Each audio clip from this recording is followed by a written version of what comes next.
Nosotros somos alumnos de la carrera de médico cirujano y partero y por parte de la materia de biología molecular en la clínica les vamos a explicar un caso clínico de la enfermedad de Alzheimer.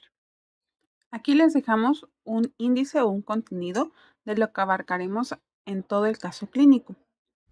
Y bueno, continuando con el caso de este paciente, como datos generales o de relevancia de este paciente, tenemos que fue atendido en la Fundación Valle del Lili y en el Hospital Departamental Psiquiátrico Universitario del Valle, ambos con localización en Cali, Colombia, y se trata de un masculino de 47 años de edad con síntomas cognitivos progresivos al momento de su evaluación.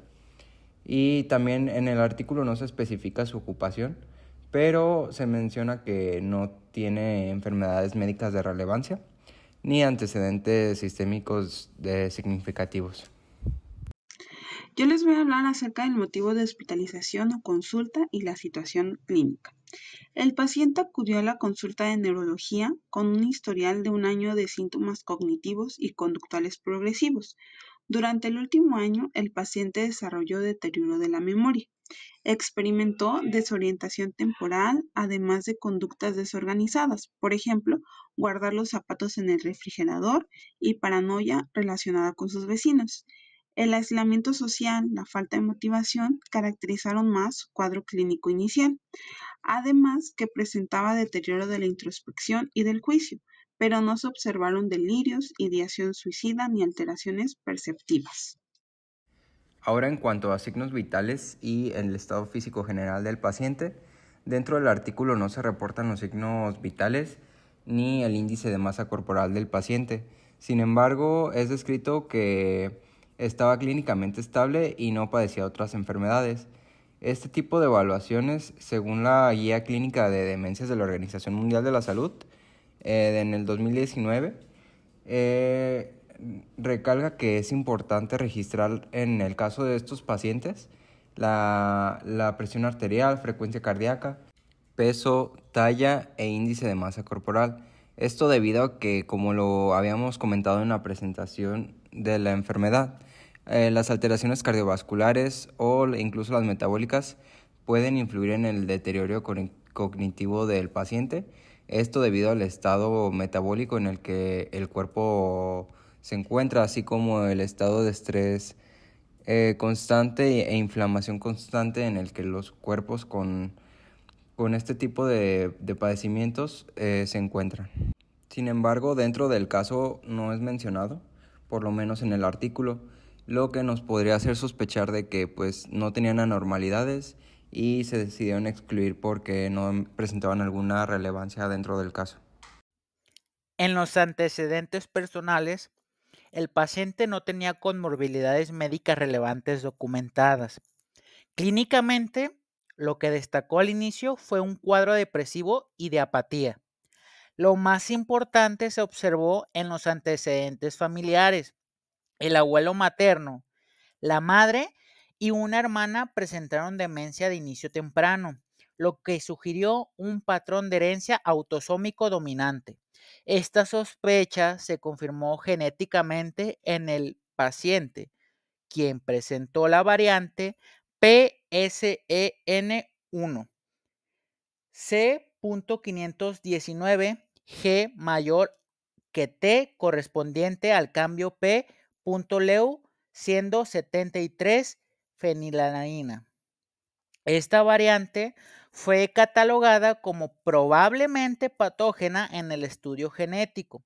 En conjunto, los antecedentes familiares y genéticos son fundamentales para entender la presentación clínica y para orientar las decisiones de manejo y el consejo genético. Ahora pasaremos con la descripción detallada de los signos y síntomas.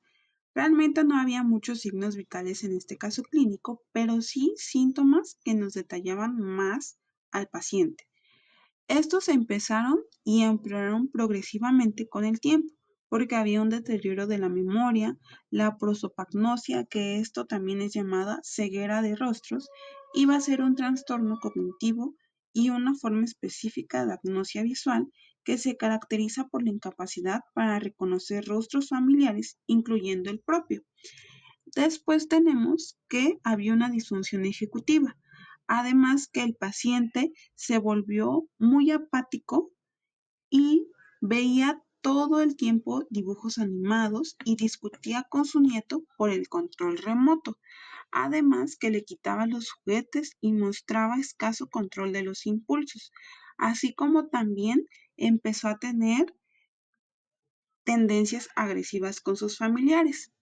Presentó bradicinesia, que esto es un síntoma médico que se refiere a la lentitud del movimiento voluntario, y experimentó varias crisis tónico-clónicas con relajación de esfínteres y amnesia postictal.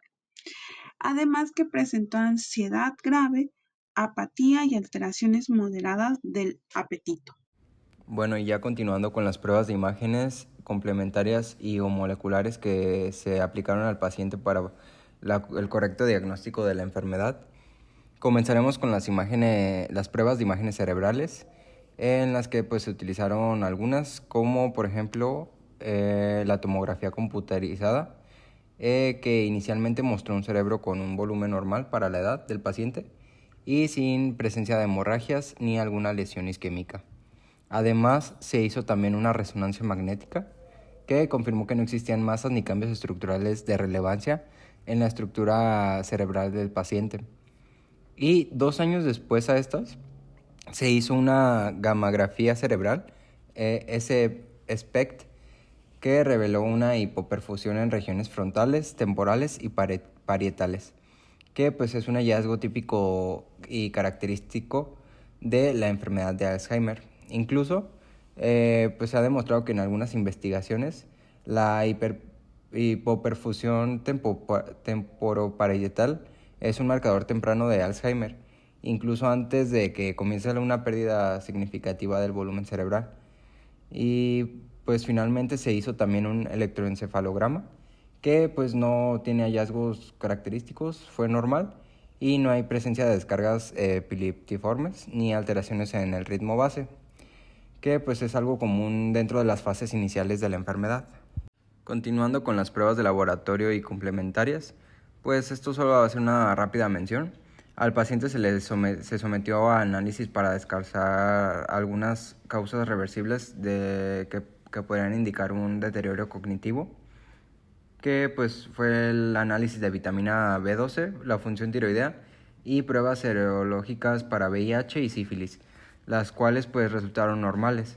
Y pues según el National Institute of Aging, la evaluación de la vitamina B12, la TSH o función tiroidea y así como algunas enfermedades infecciosas es parte del protocolo estándar para el poder descartar alguna demencia secundaria o alguna pseudodemencia que podría ser parte de un diagnóstico diferencial a la enfermedad del Alzheimer. Adicional a los estudios antes mencionados, pues el estudio no cuenta con biomarcadores de líquido cefalorraquídeo ni tampoco tomografía PET. Esto debido a las limitaciones del sistema de salud en el que el paciente se estaba atendiendo. Sin embargo, estos análisis cuando los tenemos nos pueden ayudar a detectar niveles anormales de beta amiloide y proteína tau, que pues son marcadores clave para la detección oportuna y además el diagnóstico de enfermedad de Alzheimer. Bueno, y ya por último, entrando al análisis genético, encontramos que el hallazgo más relevante es la identificación de una nueva mutación en el gen PSEN1, que pues va a codificar a la proteína de presenilina 1 y va a formar al mismo tiempo esta proteína parte del complejo de la gamma secretasa. Esta mutación es descrita como un cambio del nucleótido de la guanina que se encuentra en la posición 519 por una timina, que pues sería descrito como C.519 G mayor que T. Y en cuanto a su forma proteica, es descrita como un cambio de la leucina en la posición 173 en la cadena de aminoácidos por una fenilalanina, que pues sería descrita como P.Leu 173 F. Y bueno, pues la importancia de esta mutación es que esta región se encuentra dentro del tercer dominio transmembrana, que pues es un segmento crucial que pues sirve para el procesamiento de la proteína precursora de la beta amiloide, o también conocida como APP. Y ya de manera bioinformática se obtuvo que el CAT fue de 25.8, el Rebel de 0.923 y el Rebel Ranked de 0.996. ¿Qué nos van a indicar estas cifras? Bueno, pues en sí nos indican una alta probabilidad de que exista patogenicidad, o pues que se pueda causar la enfermedad de Alzheimer por la mutación en PSEN1, que pues es responsable en muchos casos de mutaciones familiares que dan Alzheimer de inicio temprano. Y esto debido a la alteración en la función de la gamma secretasa, que pues va a aumentar la producción del péptido beta amiloide 42, que dentro de la fisiopatología pues es el fragmento más tóxico o de mayor relevancia dentro de la enfermedad. Bien, en lo que respecta al diagnóstico, este diagnóstico de enfermedad de Alzheimer de inicio temprano se va a sustentar en varios aspectos. Primero, en la clínica. El paciente presentó un inicio antes de los 65 años, con un deterioro progresivo de la memoria y de las funciones ejecutivas, confirmado por pruebas neuropsicológicas que mostraron un deterioro evolutivo severo. Segundo, en la imagen funcional. El estudio SPECT mostró y se observó hipoperfusión en las regiones típicamente afectadas por la enfermedad de Alzheimer. Tercero, se destacaron o se descartaron causas metabólicas o infecciosas que pudieran simular un cuadro demencial. Finalmente, la confirmación genética fue determinante.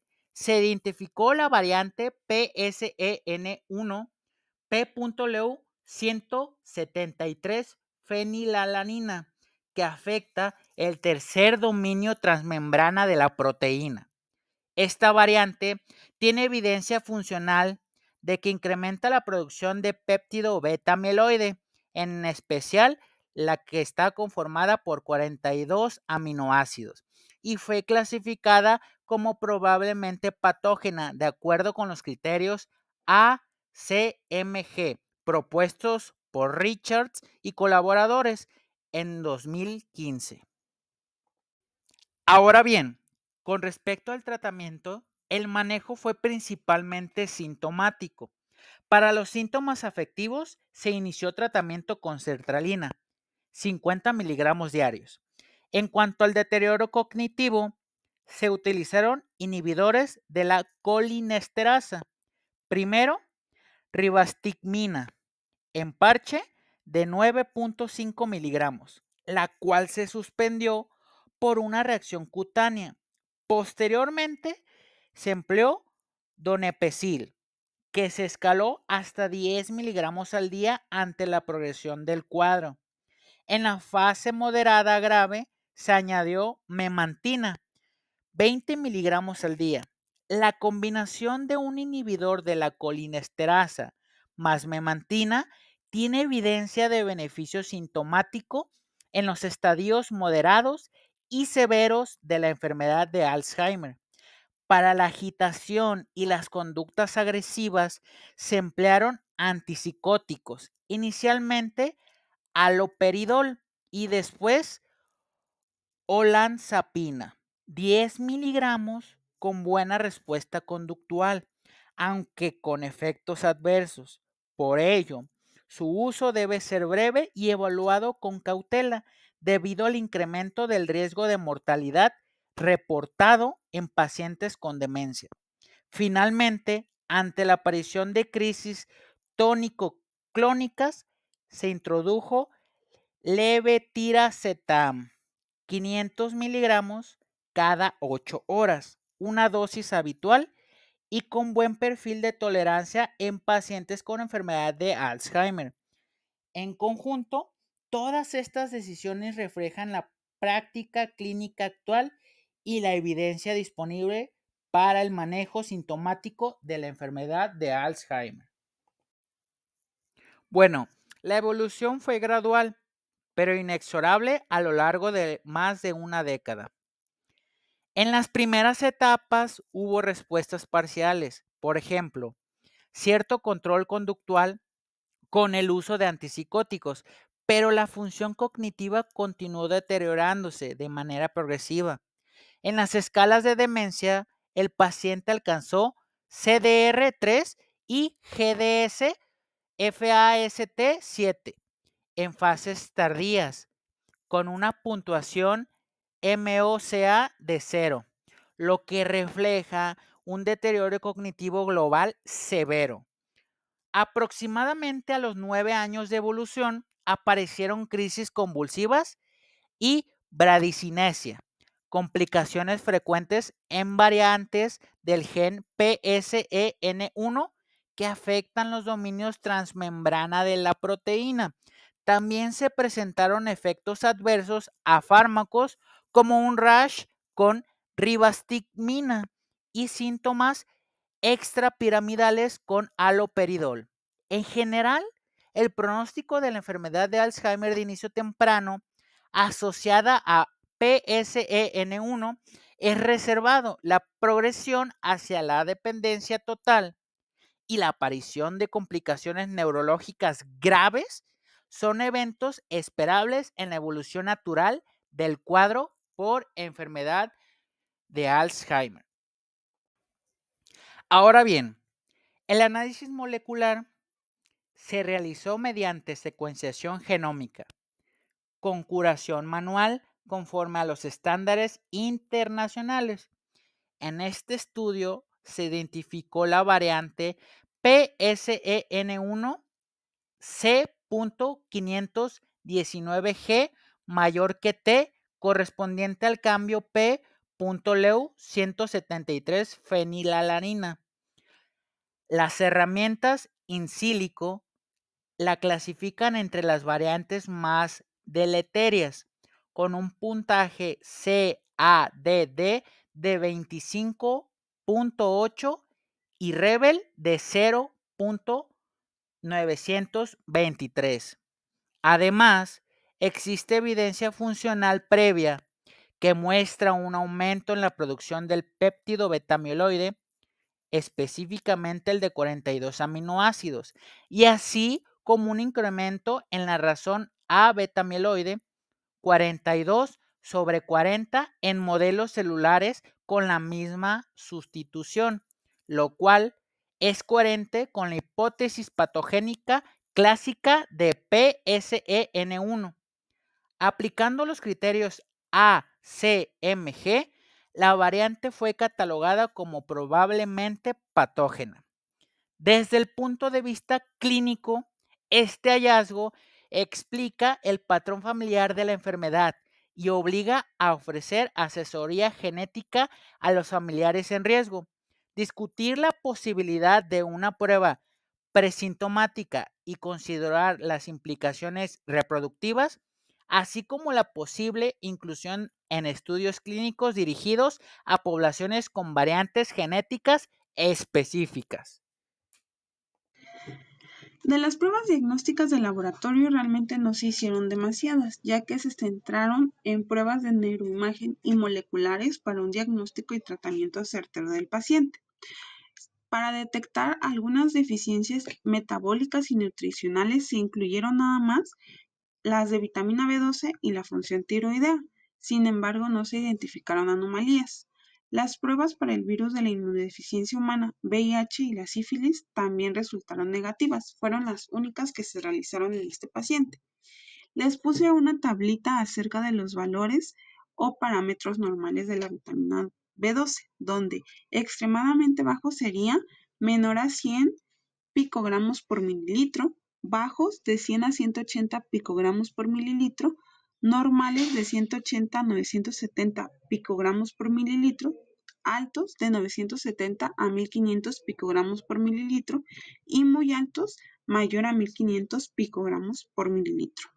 Y para culminar, en la función tiroidea también les dejé una tablita en la cual aquí pues el paciente no resultó con alguna anomalía, a pesar de que se realizó esta prueba diagnóstica. Tenemos que tener en cuenta el TSH, la T4 y la T3. Aquí pues nos va a indicar si esta va a ser normal, baja o alta, si tenemos alguna anomalía, una disminución o ya sea un aumento de cada una de ellas. En nuestra discusión del caso tenemos que las variantes patogénicas en PSEN1 es la causa genética más común y se va a heredar típicamente con un patrón autosómico dominante. Estas mutaciones se van a asociar frecuentemente con una evolución más agresiva de la enfermedad, un inicio más temprano de los síntomas y una menor duración de la enfermedad, así como lo vimos a lo largo del caso clínico. Sin embargo, hay otras formas, de forma esporádica o casos causados por mutaciones en otros genes como APP o PSEN2. Pero esto fue un reto, ya que hubo una dificultad para distinguir la enfermedad de Alzheimer de inicio temprano y por esto la participación del paciente en la investigación permitió caracterizar una nueva variante patogénica y aportó valiosos datos genéticos y clínicos al conocimiento global de la enfermedad de Alzheimer de inicio temprano, para así poder dar un tratamiento correcto al paciente. Con este caso concluimos que va a ser muy importante destacar el valor diagnóstico de las pruebas genómicas de la enfermedad de un inicio temprano, no solo para la atención del paciente, sino también para un asesoramiento familiar y, por qué no decirlo, la posible inclusión en ensayos clínicos dirigidos a subgrupos genéticamente afectados. Es importante también mencionar que a medida que se amplía el conocimiento sobre la enfermedad de un inicio temprano, la integración de datos clínicos, de pruebas de neuroimagen, test neuropsicológicos y genéticos va a ser fundamental para así perfeccionar el diagnóstico y personalizar las terapias. Además que el diagnóstico genético permite el asesoramiento genético a los familiares en riesgo, incluyendo así pruebas presintomáticas, planificación familiar y diagnóstico genético preimplantacional. Por lo tanto, la identificación temprana de variantes patogénicas va a ser fundamental para reducir el riesgo de transmitir una mutación a la siguiente generación, ya que como esto sabemos es una enfermedad difícil y devastadora para los pacientes.